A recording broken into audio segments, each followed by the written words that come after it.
Kodad lockup death ఉదంతంపై మంత్రి ఉత్తమ్ కుమార్ రెడ్డి ఇంతవరకు స్పందించలేదని MRPS వ్యవస్థాపక అధ్యక్షుడు మందకృష్ణ మాదిగ ఆక్షేపించారు. బాధిత దళిత యువకుడు కర్ల రాజేష్ కుటుంబానికి సంపూర్ణ న్యాయం జరగాలని తాము మొదటి నుంచి డిమాండ్ చేస్తున్నట్లు తెలిపారు. హైదరాబాద్ సోమాజిగూడ ప్రెస్ క్లబ్లో మాట్లాడిన మందకృష్ణ లాకప్ డెత్పై ఏ ప్రధాన రాజకీయ పార్టీ నేతలు మాట్లాడలేదని ధ్వజమెత్తారు. తమ కొడుకు మృతికి ఎస్ఐ సిఐ కారణమని సాక్షాత్తు తల్లిదండ్రులే ఫిర్యాదు చేసినా పోలీసులు ఎఫ్ఐఆర్ నమోదు చేయలేదని మండిపడ్డారు. ఎస్ఐ సురేష్ రెడ్డిని అరెస్టు చేసి కఠినంగా శిక్షించాలంటూ డిమాండ్ చేస్తూ త్వరలో గవర్నర్కు ఫిర్యాదు చేయనున్నట్లు వివరించారు.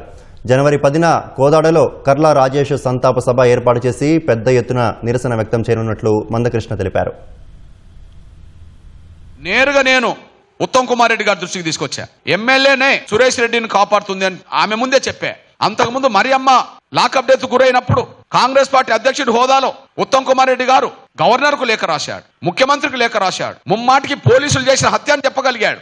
కానీ ఆయన సొంత జిల్లాలో ఇప్పుడు వాళ్ళ శ్రీమతి గారు ప్రాతినిధ్యం వహిస్తున్న కోదాడలోనే ఒక లాకప్ డెత్ జరిగితే ఇంతవరకు ఒక మంత్రి హోదాలో కనీసం దాన్ని ఖండించలేదు. అంటే స్పష్టంగా అర్థమవుతుంది.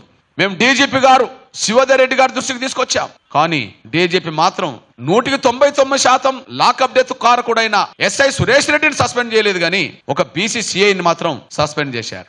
ఇది కండ్ల ముందు కనిపిస్తున్న వాస్తవం.